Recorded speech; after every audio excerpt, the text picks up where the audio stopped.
Muita gente que procura o nosso escritório, principalmente as pessoas que não têm muita experiência com litígios, com a litigância. Tem pessoas que têm muita experiência, que já participou de vários processos, que já processou e foi processada, já se defendeu. Né? Tem gente que tem uma bagagem boa na lida com o contencioso judicial. Mas tem pessoas que não. Tem pessoas que estão indo à justiça pela primeira vez. E nessas pessoas menos experientes, costuma ter a seguinte pergunta ou pergunta equivalente. O que eu quero dizer é o seguinte: as pessoas querem saber isso, mas nem sempre formulam isso da maneira como eu vou formular agora. Mas muitas sim, usam exatamente essa frase. Doutor, isto é causa-ganha? Eu queria dar uma explicação sobre isso. Será que existe causa-ganha?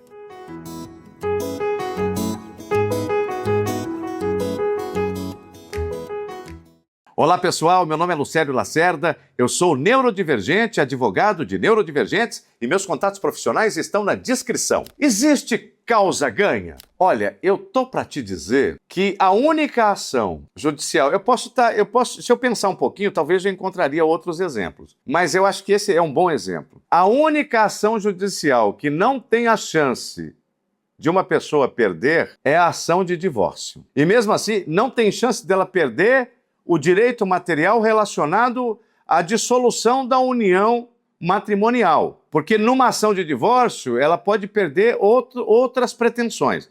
Porque na ação de divórcio, por exemplo, se um casal tem filhos, você vai discutir o divórcio. Quem é que vai ficar com a guarda do menino? Quem é que vai pagar a pensão? De quanto vai ser a pensão? Como é que vai ficar a partilha de bens, se tiver bens para dividir no momento da dissolução da união matrimonial. Com relação a essas coisas, guarda, pensão, quem é que fica, como é que vai ser a visitação, como é que vai ficar os bens, pode ter diversos desfechos. Ou seja, a pessoa pode não obter tudo que ela está pretendendo nesses direitos aí associados ao casamento ou associados ao divórcio. Agora, o divórcio em si, ele é um direito potestativo. Quando um não quer, dois não brigam. Ou, quando um não quer, dois não continuam juntos. Então, se você quer se separar, hoje em dia nem sempre foi assim, no passado era diferente. Mas como o tema não é sobre divórcio, eu estou usando o divórcio para exemplificar o que seria uma ação de causa-ganha, eu não vou entrar nesse assunto de como era o divórcio. A questão é que, hoje em dia, se você entra com a ação de divórcio, você pode pedir o divórcio por liminar. Eu mesmo faço isso aqui. Quando o cliente me contrata para fazer o divórcio, eu já peço a liminar. Seu juiz, o senhor não vai ter como indeferir o divórcio mesmo. Ele não quer mais viver com ela. Ou ela não quer mais viver com ele, então decreta liminarmente o divórcio. Porque o cliente está com pressa do divórcio, porque ele quer comprar uma casa, um financiamento e não quer misturar o patrimônio dele, que vai ser divorciado agora, com o patrimônio do casamento que está terminando. Ou ele quer casar de novo, ou não sei. Eu quero o divórcio por liminar. E o juiz dá, frequentemente dá. Porque não tem como o juiz dizer que a pessoa que quer se divorciar dizer, não, você não vai se divorciar, julga improcedente o divórcio, isso não existe. Então, o divórcio é um tipo de ação que é causa-ganha. Não tem como perder um divórcio, uma ação de divórcio. Qualquer outra ação, você pode perder. Qualquer outra. E você não perde só porque não tem o direito. Você perde por um monte de motivos. Por exemplo, vamos imaginar que você está sofrendo um processo. Uma pessoa está te processando. Ela está dizendo que você deve a ele, sei lá, 10 mil reais. Mas é mentira, você já pagou essa dívida.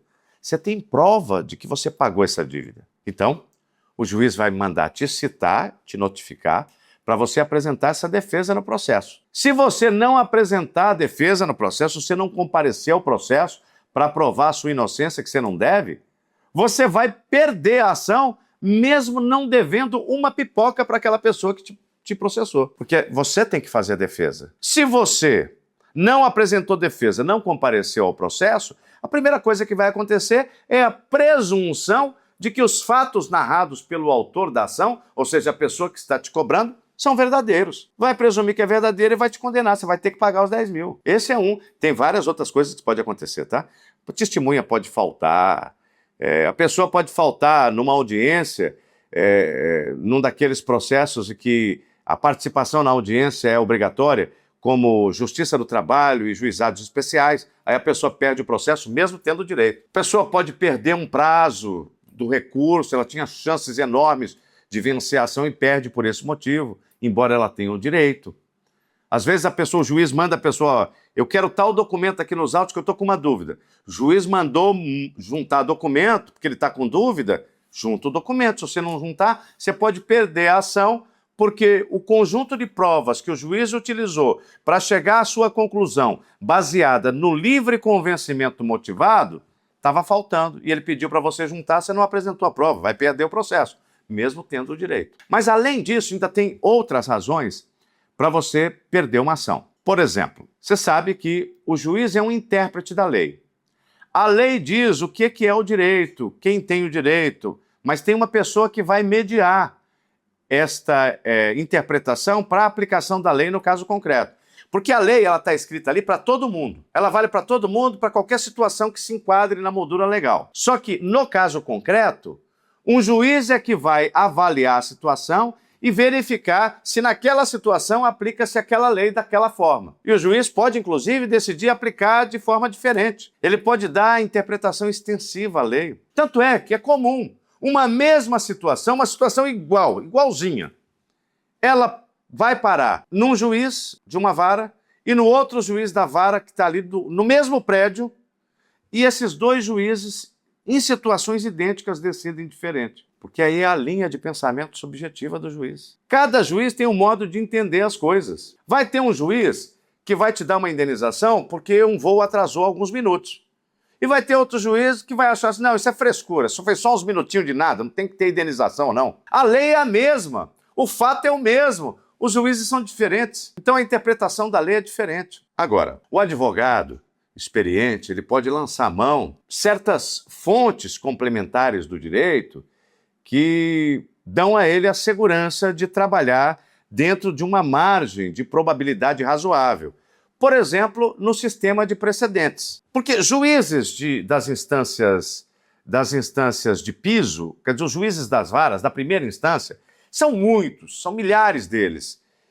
Cada um deles pode pensar de uma maneira diferente. Às vezes, você tem uma decisão que é tomada pela Vara de Fazenda Pública do município de São Paulo. As varas de Fazenda Pública do município de São Paulo têm juízes altamente especializados em questões de direito público.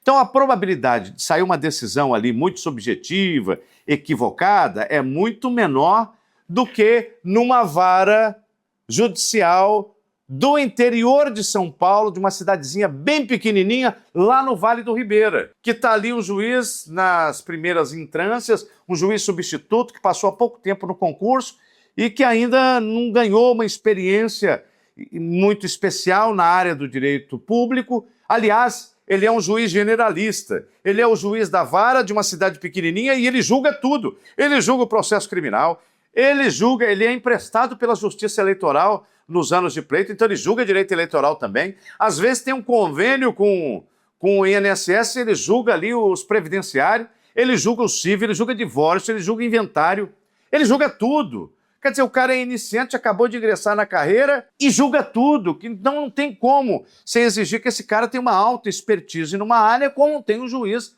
na área do direito público, como tem um juiz da Vara de Fazenda Pública do Estado de São Paulo, que está na capital. Então, o que você faz? Você utiliza a sua experiência, a experiência do advogado, com o sistema de precedentes. Fala assim, não, senhor juiz, aqui no STJ já ficou decidido que esse tipo de questão aí se decide desta maneira. Não é dessa maneira aí, não. Se for um precedente do STJ julgado no sistema dos recursos repetitivos, aí a decisão do STJ é vinculante. As instâncias ordinárias estão obrigadas a decidir do mesmo jeito que o STJ decidiu.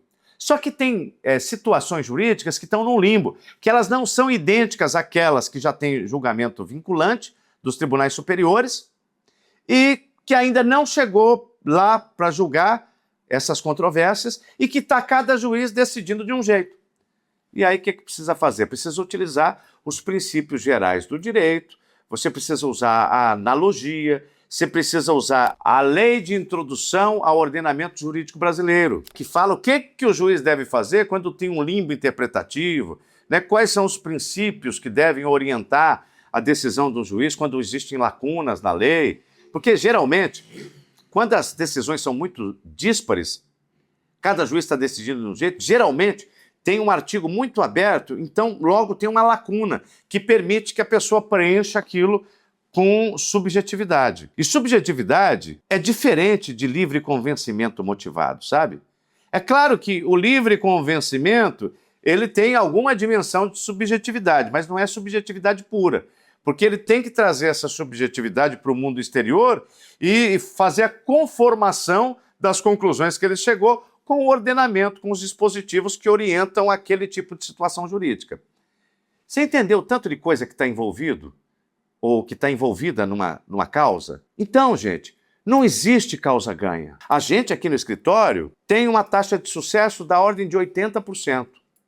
E é muito alta essa taxa de êxito aqui do escritório. Mas, para esses 80%, tem 20% que dá errado. 20%. Então não existe causa ganha.